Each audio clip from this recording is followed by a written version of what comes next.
I still remember the gentle burn at the back of my throat when I accepted the tea Amanda brought me that night. The scent of chamomile was familiar, but there was something off, a discreet bitterness hidden beneath the honey.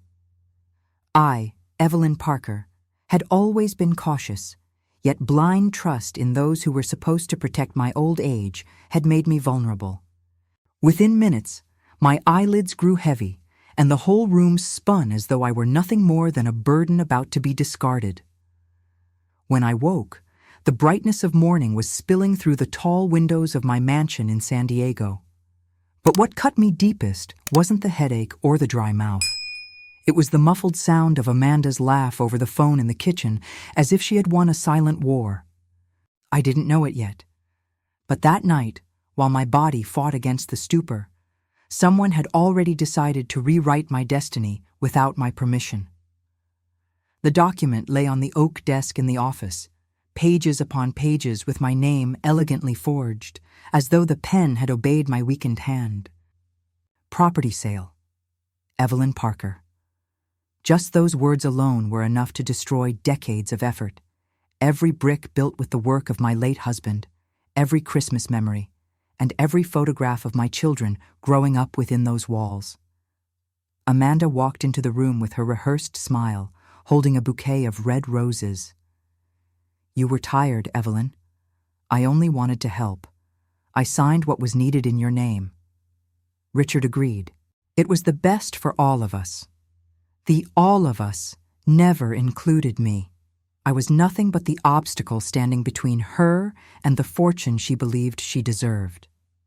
In the reflection of the window pane, I saw my face marked by age, but also by something new, a raw, almost unbearable indignation. For the first time, I realized my frailty wasn't natural. It had been forged, cultivated by the invisible poison of daily manipulation. I had been treated as if I were invisible, as though my signature, my will, my life, no longer held any worth. What Amanda didn't know, what Richard couldn't even imagine, was that months earlier, between quiet visits to a lawyer in Los Angeles and discreet conversations with my accountant, I had already made a decision that would change everything. The Parker mansion, the pride of our family and the object of so much greed, was no longer in my name. It already belonged to someone Amanda could never manipulate, my granddaughter, Emily. As I held the still warm cup Amanda had offered me, I pretended to believe her version of events, but inside me, something had changed forever. I would never be the victim she had planned. That morning, the silence of the mansion felt deafening. I walked through the hallways still dazed, running my fingers along the walls lined with portraits that told the story of my family. Each photograph, Richard as a boy in the garden, the smiling face of my late husband holding a newborn Emily, was a reminder of what was at stake. And yet, I realized my home no longer belonged to me in their hearts. To Amanda, those walls weren't memories, they were dollar signs. Richard came down the stairs soon after. He looked at me with a mixture of guilt and distance, as if he were merely an employee carrying out orders. "Mother, you need to understand. Keeping this house is far too expensive. Amanda and I spoke with the realtor. This sale is the best path forward. You'll have a comfortable apartment, smaller, safer." Apartment. The word cut through my chest like a cold knife. To him, I was no longer the matriarch of the Parker family, but an inconvenient burden that needed to be fit into some smaller, cheaper, less visible place. I pretended to nod, but inside, I burned. It wasn't just about the bricks or the garden where Emily had taken her first steps. It was about being reduced to a shadow within the very story I had helped build. Amanda smiled, satisfied, and clasped Richard's hand as though holding a trophy. I saw it in her eyes. There was no love, only conquest. That night, alone in my bedroom, I opened the drawer where I kept the notarized copies of the documents I had signed weeks earlier at Attorney Thompson's office in Los Angeles. There lay the truth that kept me standing. The mansion was no longer in my name. It legally belonged to my granddaughter Emily, still underage, but secured by a clause that would protect her from any outside manipulation. Amanda could drug me, forge my signature, manipulate Richard, but none of it would change the fact that she was about to face the greatest defeat of her life. I didn't yet know how or when I would reveal this card up my sleeve. But I knew one thing: the game had only just begun. As the days passed, Amanda intensified her performance of false concern. She prepared my meals, insisted on administering my medication, and repeated to everyone that I was becoming forgetful, far too fragile to handle responsibilities.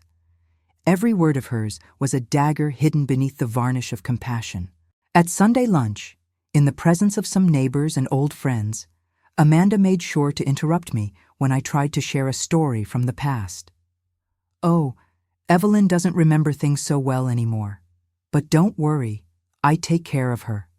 I'm like a daughter to her." Awkward laughter echoed around the table. I felt my skin burn, not from shame, but from indignation.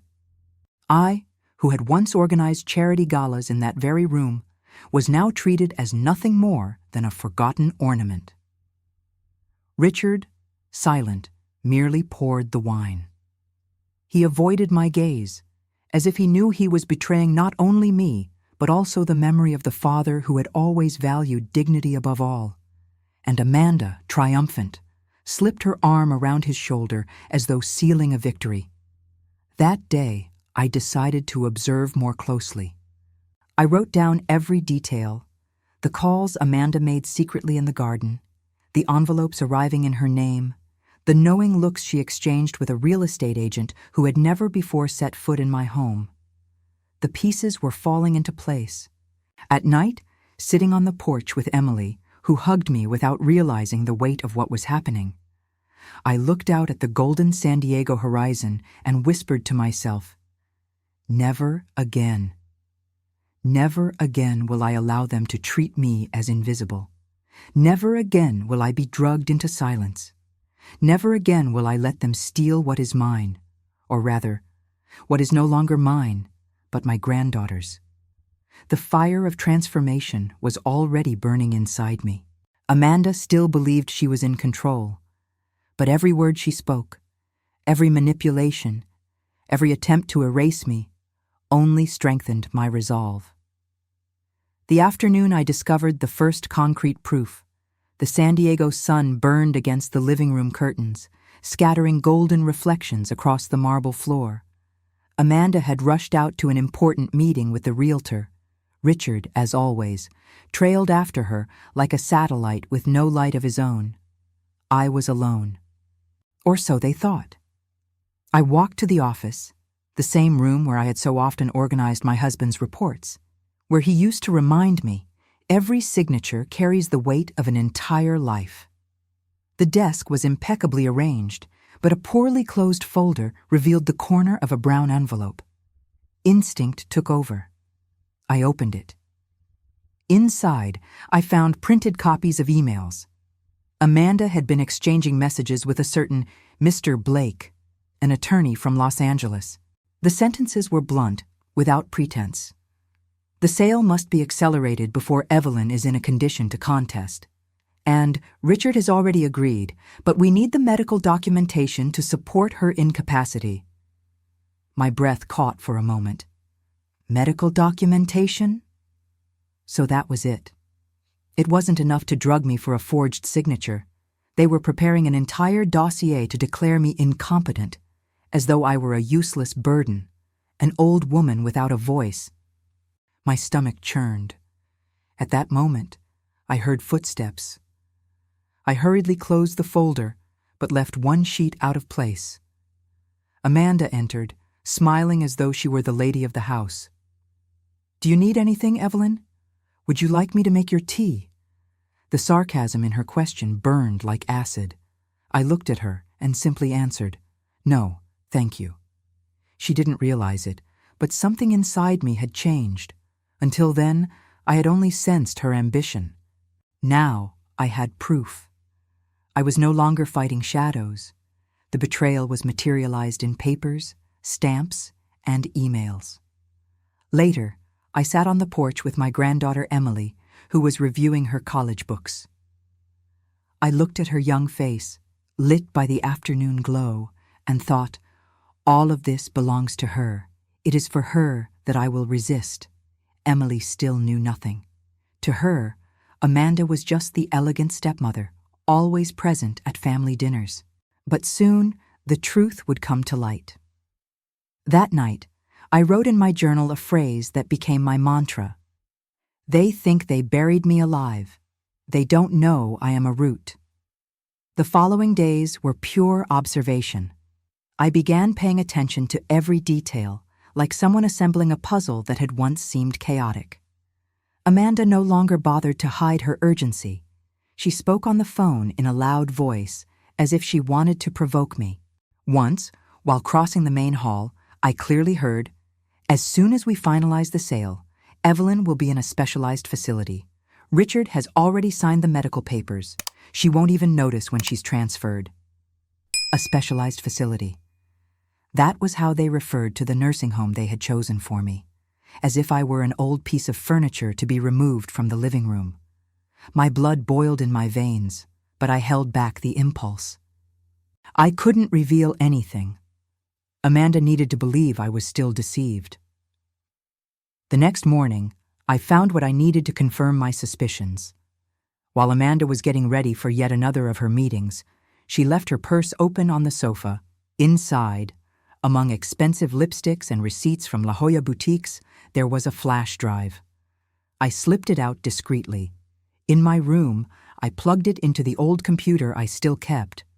PDF files opened before me, sales contracts, forged powers of attorney, even medical reports signed by a dubious physician in Los Angeles. In all of them, my name appeared as if I had consented. The scheme was complete. They weren't just planning to take me out of the mansion. They planned to erase my voice from the legal map. I felt a knot in my throat, but at the same time, a clarity I hadn't felt in years. If once there had been doubt, now there was only certainty. Amanda didn't see me as a mother-in-law, but as an obstacle. Richard, my son, had become a cowardly accomplice, and together they plotted my exile. That night, instead of sleeping, I remained seated in the armchair of my bedroom, staring at the moon's reflection over the pool. I touched the leather armrest, remembering how many times my husband, James, had sat there to read reports, discuss investments, plan the future. He trusted the family to preserve the Parker legacy, if he could see what was happening now. But, ironically, my mourning was no longer only for James. It was for the son I had raised, who now treated me as an enemy. I closed my eyes and breathed deeply. Amanda believed she had won. Richard thought he was securing his own comfort, but both of them ignored the crucial detail. That mansion was no longer mine. It was Emily's. And with every move they made, sooner or later, the truth would explode like lightning in the San Diego sky. The breaking point came on a Saturday night, when Amanda decided to turn my dining room into a stage for San Diego investors. The table gleamed too brightly, the scented candles stung the senses, and I, the owner of the house, was treated like a decorative piece. Richard circled like a timid waiter. He avoided my eyes, as if they held a mirror he could no longer bear to face. When dessert was served, Amanda smiled at the couple and announced, with the voice of a realtor, "As soon as we conclude the procedures, the property will be available. A rare opportunity, ocean view, privileged location." I placed my hands on the table. The crystal trembled. I said, clearly and slowly, "Interesting to hear talk of the sale of a house that, as far as I know, is still in my name." Silence fell like heavy dust. The guests quickly recovered with polite smiles. Amanda let out a sharp, short laugh. "Evelyn, you know you're not in a condition to deal with this. We're handling everything. For your own good." "For your own good" tasted like chloroform. I stood up. My black dress brushed the floor, reminding me I still belonged to myself. Before leaving, I heard Amanda whisper into Richard's ear, She doesn't even understand what's happening. This only confirms the report. Report. The word cut through me like a cold blade. I wasn't just a signature. I was an entire life. I locked myself in my room and let the tears fall with no witnesses. I cried for James, who had believed the Parker legacy would be a shelter, not a trap. I cried for the boy Richard once was, for the man he had lost himself to. I cried for myself, who had accepted the bitter tea and the theater of compassion. Then I sat before the mirror and stared at my swollen eyes. In them I saw something new, a fine, steady line of fire. Never again. At midnight, I went down the stairs. The house slept, but the marble floor still carried old footsteps. In the kitchen, I found the bouquet Amanda had given me. The petals looked perfect, almost plastic. I plucked one, crushed it between my fingers, and smelled the aggressive perfume that masked something else. I washed my hands, as though closing a mourning. I returned to the office and ran my fingers over the oak desk. James used to say, "Every signature carries the weight of a life." I closed my eyes and whispered softly, "I did not sign this." I opened the window. The Pacific breeze invaded the room with the scent of salt and promise. On the horizon, the lights of La Jolla blinked like beacons. Out there, someone still believed in contracts. I believed in evidence. In the hallway, I paused before the photographs. Emily as a baby, Emily with braids, Emily at 12 holding my hand. "For you," I whispered. If Amanda had bought the perfect set, she had forgotten the protagonist had awakened. I would not be the object in the room. I would be the author of the scene that would end the farce. I lay down without sleeping. I heard the electronic gate, their car leaving late, the rush of those who feel time slipping away. When the sun began to rise, the decision was already fully formed in my chest. The next day, I would call Thompson in Los Angeles to lock everything down once and for all. And if they dared push me out of my own story, they would see that the script had been reversed since the very first act. The house, let them try. The real script was already written, and in it, there was no space for their victory. Sunday dawned with a clear sky, as if mocking the weight I carried. I woke before sunrise and went down to the garden, still damp with dew. The lawn reflected the faint morning light, and for an instant I almost managed to recall the time when Richard used to run there, laughing, with the dog James had given him. But the memory was swallowed by reality. That boy had vanished, replaced by a man who chose silence in the face of injustice. I walked slowly, letting my breath steady. Amanda's words from the night before echoed like a sentence. She doesn't even understand what's happening. It wasn't just a cruel remark. It was a carefully planned verdict. They wanted to bury me alive under the label of incompetence, and Richard's silence was the shovelful of dirt over my own body. I went back inside and sat in the office. The desk still carried the scent of old oak, and I ran my hand across its smooth surface, as if James could hear me. They think they've killed me inside, I thought, but all they've done is teach me to breathe underwater. I called Thompson in Los Angeles.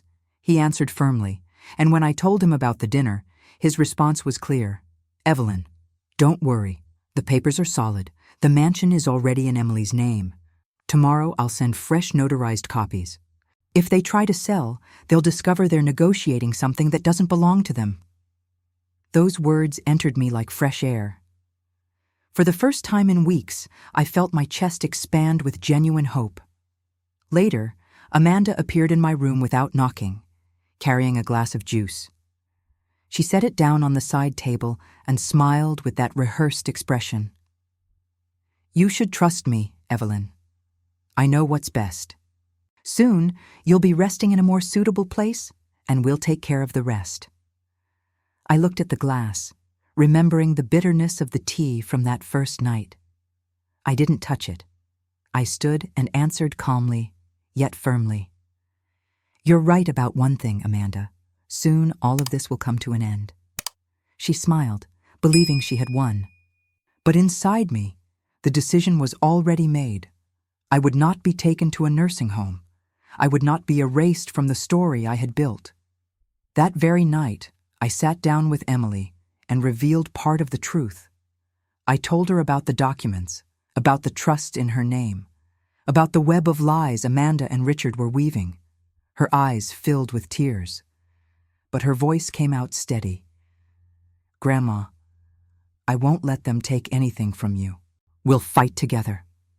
I hugged her tightly, and in that embrace I found what Amanda could never imagine. I was no longer alone. Emily wasn't just heir to the house, she was heir to my courage. We spent hours organizing evidence, cataloging every detail, the emails, the reports, even the housekeeper's note. We created a folder we named Justice. Each sheet we added was like a brick raised against the wall of lies. When dawn approached, I climbed to my bedroom and faced the mirror. My reflection showed not a victim, but a strategist. The red lipstick I put on before bed was a silent reminder.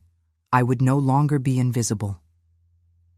I lay down, and before closing my eyes, I wrote in my diary.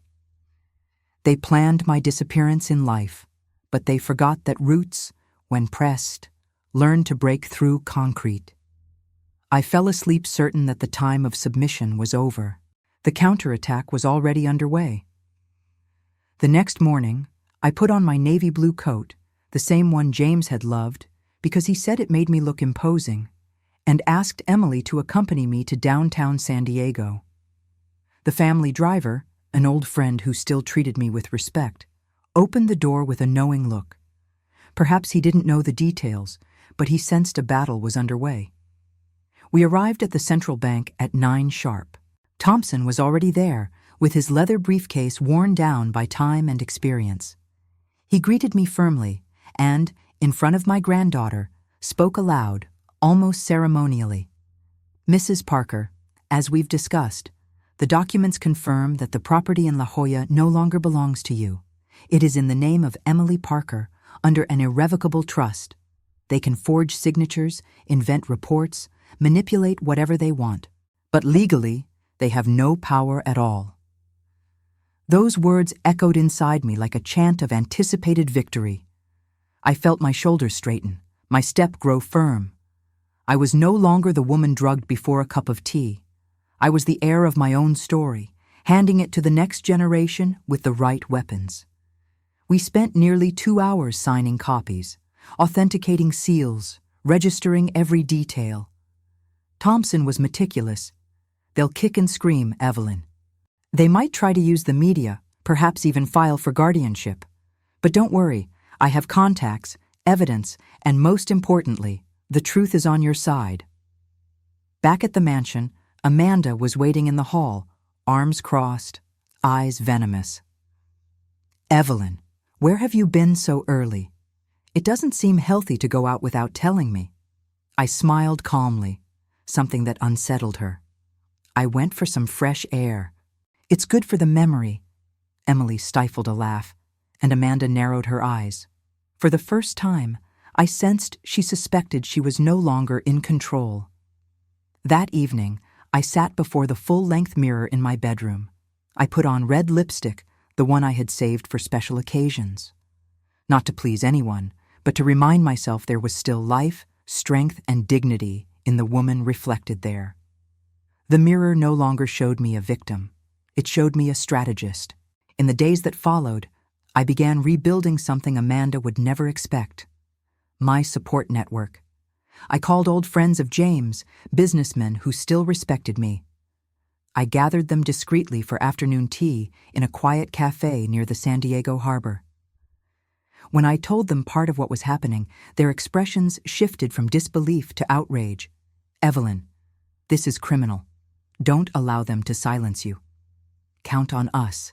Amanda may fool realtors, but she won't fool everyone." That solidarity fueled me. I returned home stronger. Each step through the hallway sounded like a warning. I am back. Amanda, however, intensified her performance. She made a point of inviting neighbors to dinners, always repeating the story that I was losing my lucidity. One evening, she even let a bottle of pills fall on the floor on purpose, insinuating that I had forgotten to take them. I smiled at the guests and said, loud and clear, I take only the medication prescribed by my doctor, and, so there is no doubt, here is the official list, signed by him. I showed the paper I had requested days before. Amanda turned pale. The masks were beginning to crack. Emily accompanied me in everything. Together, we created a routine of detailed notes: time, place, witnesses, exact words. We turned every attempt at humiliation into evidence. She, young and full of energy, I, with the calm gathered over decades of life. We formed an unlikely, yet powerful, duo. At night, after one of those silent confrontations, Emily said to me, "Grandma, you're not just strong, you're invincible." Those words washed over me like balm, because, deep down, I had begun to believe it myself. My posture shifted, my voice regained firmness, my gaze no longer wavered. Even the household staff, once coerced by Amanda, began treating me again with reverence. The balance of power was changing. Deep down, Amanda still believed she had the upper hand. She didn't know her own prison was being woven thread by thread, with every document, every witness, every detail Emily and I preserved. The stage was being set, and soon the curtain would fall. The transformation became visible even to those who pretended not to see. I began walking through the garden every morning, head held high, as if announcing to the world, I am still here. Neighbors began to comment. "Mrs. Parker is stronger than ever," I heard from an old friend. Those words, seemingly simple, spread like wildfire. Amanda's narrative was beginning to lose its grip outside the house. Richard, however, seemed torn. Some nights, he knocked on my bedroom door, as if wanting to talk. But he always pulled back, perhaps out of fear of Amanda, perhaps out of cowardice. That hurt me, but it no longer paralyzed me. I could no longer depend on his loyalty. Meanwhile, Thompson intensified the strategy. We organized a folder with all the evidence: notarized copies, witness statements, email printouts, falsified medical reports. He would say, "Evelyn, if they try to register the sale, they'll fall into their own trap. The registry office already has instructions, and if they move forward with guardianship, we'll file a criminal lawsuit for fraud." Those words were my armor. For the first time, I felt I was not only reacting, but leading the game. Amanda, however, did not give up. She arranged a home medical evaluation without my consent. 2 suited men, accompanied by a dubious doctor, appeared in the living room to assess my lucidity. I sat before them calmly, and when they began asking trivial questions, I recited an entire passage from Shakespeare from memory. "We are such stuff as dreams are made on." The doctor stammered. The assistants exchanged embarrassed glances. In the end, I signed my own report, declaring, "Evelyn Parker, lucid, conscious, and fully capable." I placed the sheet in front of them and smiled. Behind me, Amanda nearly shattered the glass she was holding. It was at that moment I realized this wasn't just about protecting the mansion. It was about proving my voice could not be erased. Amanda wanted a fragile victim. What she had now was a phoenix in full flight. I decided I could no longer remain on the defensive. It was time to strike back. With Emily by my side, I arranged a discreet meeting with a few local journalists. I didn't reveal everything, only enough.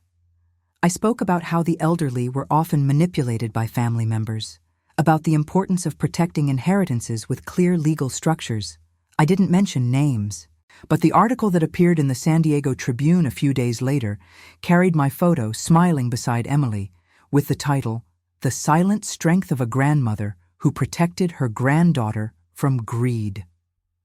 Amanda went berserk. She tore the newspaper into pieces in front of Richard, screaming that I was tarnishing the family's image. But for the first time, I saw fear in her eyes. She understood that public opinion was turning against her even before any official trial.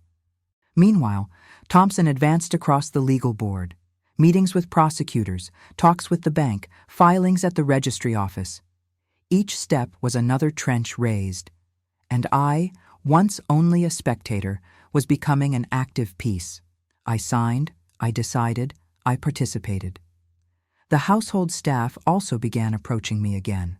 The housekeeper, who had once avoided me out of fear of Amanda, discreetly handed me a note.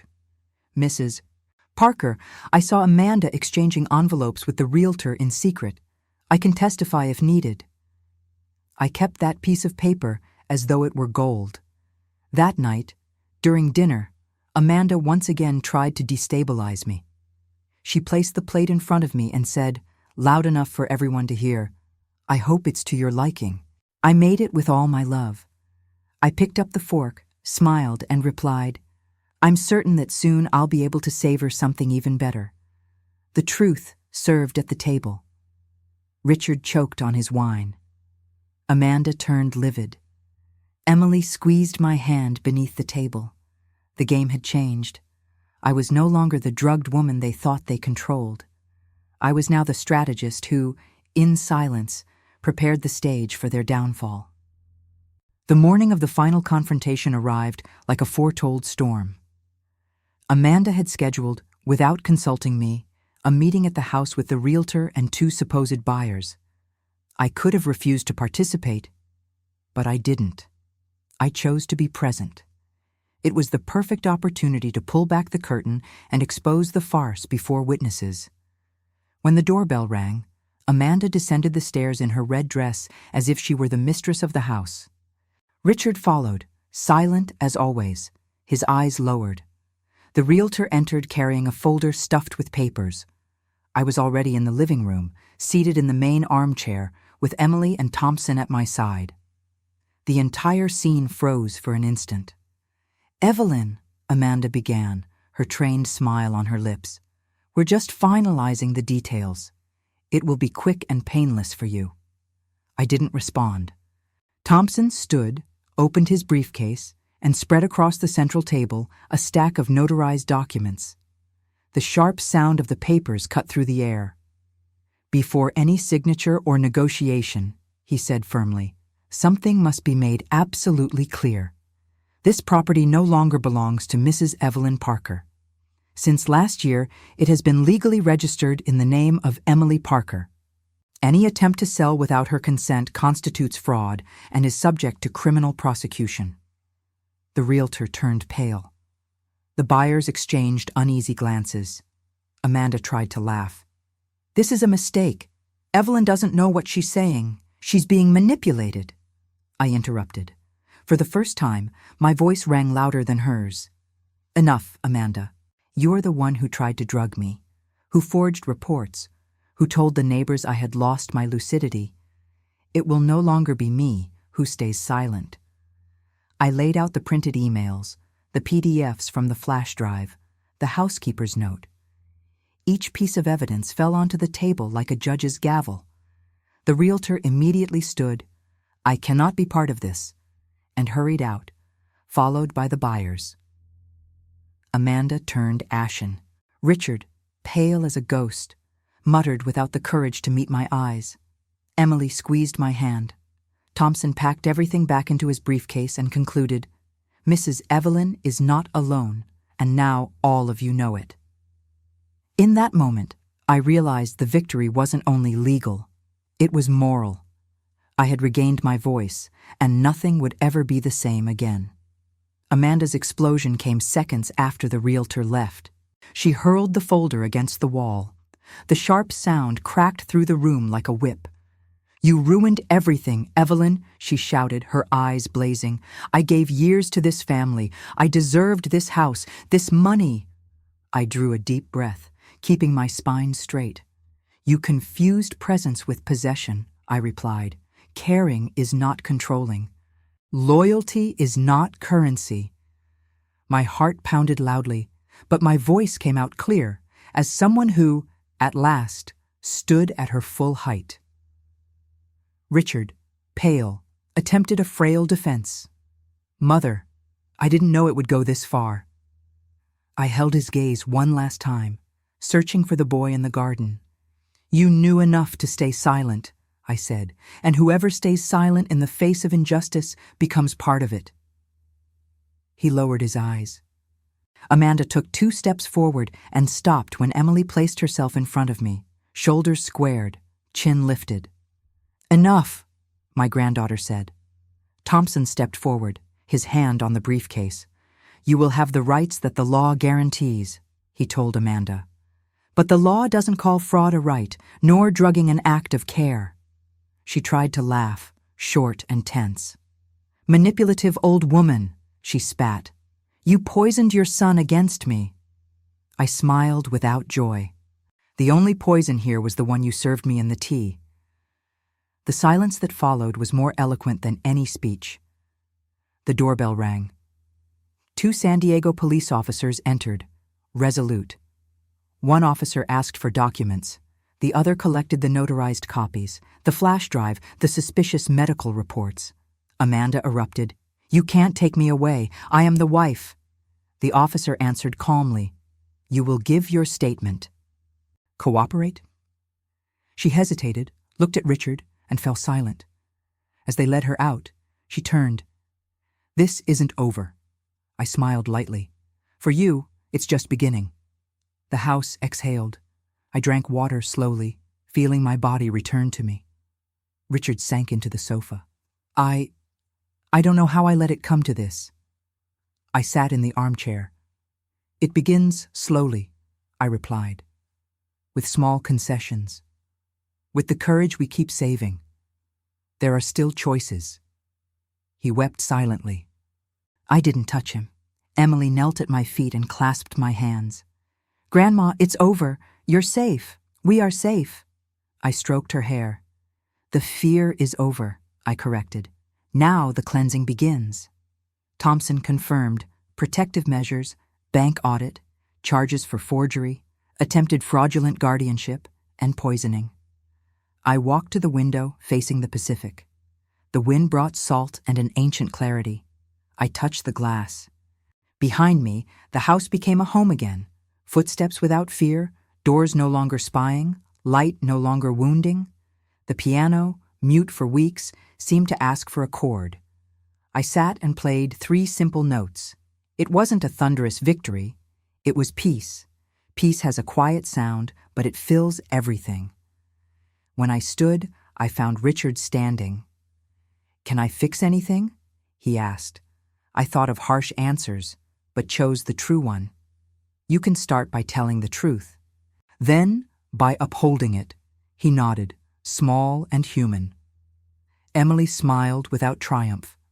Night arrived slowly, and with it the certainty that justice doesn't need to shout to exist. I had protected what mattered: dignity, home, and name. Tomorrow we would handle the papers. Today, I breathed. Today, I was whole again. The first night without Amanda in the mansion was strangely silent. There were no hurried footsteps in the hallway, no veiled orders disguised as kindness. The house breathed with me, and each room seemed to return the dignity that had been stripped from me. I walked barefoot across the cold marble, feeling that, for the first time in a long while, I truly belonged to that space again. The next day, Thompson returned with a thick stack of documents. Emily was at my side, her eyes attentive. He explained each step of the process: the formal complaint, the records that shielded the property, the opening of an investigation against Amanda for drugging and forgery. It was a legal labyrinth, but I didn't feel lost. Each signature I made was a form of rebirth. Richard shot worn down, tried to approach me. He found me in the garden and said, in a fragile voice, "Mother, I don't know how to repair what happened." I looked at him, and inside me a storm of memories swirled. The boy I had cradled in my arms still existed, but was buried beneath the man who chose silence. Repair doesn't depend on words, Richard. It depends on choices. From now on, Every gesture of yours will say who you truly are." He lowered his head. I didn't reject him, but I also didn't offer easy absolution. Trust is not currency that can be printed. It is stone that must be chiseled. That afternoon, I received visits from neighbors and old friends. Some, ashamed, confessed they had believed Amanda's stories about my supposed frailty. "She seemed convincing," they said. I smiled, but inside I understood. It wasn't just my battle. It was a portrait of how society views old age. As though dignity were something with an expiration date, I decided I would not remain silent. I gave an interview to the San Diego Tribune, this time with my full name. I said, "Growing old is not losing your voice. It is accumulating stories, and no one has the right to erase a living story." The response was immediate. I received letters, messages, even invitations to speak in community groups about elder protection. Turning pain into public voice had become my mission. Amanda had tried to silence me. Ironically, she had returned me to the world stronger. That evening, Emily brought me a gift, a blank canvas and a set of paints. "Grandma, I want you to paint your own version of the house. Not how Amanda wanted it, but how you see it." My eyes filled with tears. It wasn't just an activity. It was a symbol. It was reconstruction. I took the brush and began tracing the first lines. Not a perfect mansion, but a luminous home, surrounded by people who stay. Each stroke was proof that I was still here, and not merely surviving. I was blooming. The months that followed were about reconstruction, not only of the mansion, but of myself. I organized every detail of the house as one rearranges the heart. I opened the windows, let the sunlight in, replaced heavy curtains with light fabrics. The darkness Amanda had cultivated no longer had a place there. Emily became my greatest companion. In the late afternoons, we would sit together on the porch, watching the sun set over the Pacific. We spoke about the future, no longer about fear. She made plans for college, and I, proud, saw in her the most precious fruit of my life. When she laughed, I felt that all the effort had been worth it. Richard tried to redeem himself. He came back with simple flowers, offered help with small tasks. I received him, but with clear boundaries. A mother's love forgives, but the woman in me demands respect. If he wanted to rebuild something, he would have to prove it with consistency, not just remorse. Amanda faced her own consequences. I learned from the newspapers that she had lost contracts, friendships, and her reputation. The lawsuits were ongoing, and the image of the dedicated daughter-in-law dissolved into scandal. I did not revel in her downfall. I simply took a deep breath and accepted. Justice, when it arrives, does not need applause, it needs silence. I also discovered new ways to fill my days. I returned to painting classes at the local community center, organized lectures on the importance of protecting family assets, and even wrote articles for a community newspaper. Each activity was a brick in my rebirth. And one day, standing before the mirror, I realized my wrinkles were no longer reminders of pain, but marks of resistance. They told the story of a woman who was almost silenced, but chose to rise. On the last page of my diary, I wrote, "My daughter-in-law drugged me and signed the sale of my mansion in my name, but what she didn't know was that I had already left everything in my granddaughter's name. She tried to erase my life, but ended up giving me an even greater legacy, proving that it is never too late to say never again." I closed the diary and handed the key to Emily. She looked at me with tears in her eyes and said, "Grandma, your story is my strength." I smiled. The mansion was protected, my dignity restored, and my legacy secured. I had been reborn, not just to live, but to inspire. If my story has touched you, if at any moment you too have felt invisible, disrespected, or even betrayed by those who were supposed to protect you, I want to hear your voice. Share your experience in the comments, how you reacted, what you learned, and what you will never again accept in your life. Your story can give strength to others who today feel alone, trapped in silence and injustice. Together, we show that no one can erase our dignity, and that it is always time to be reborn, with courage, with truth, and with love.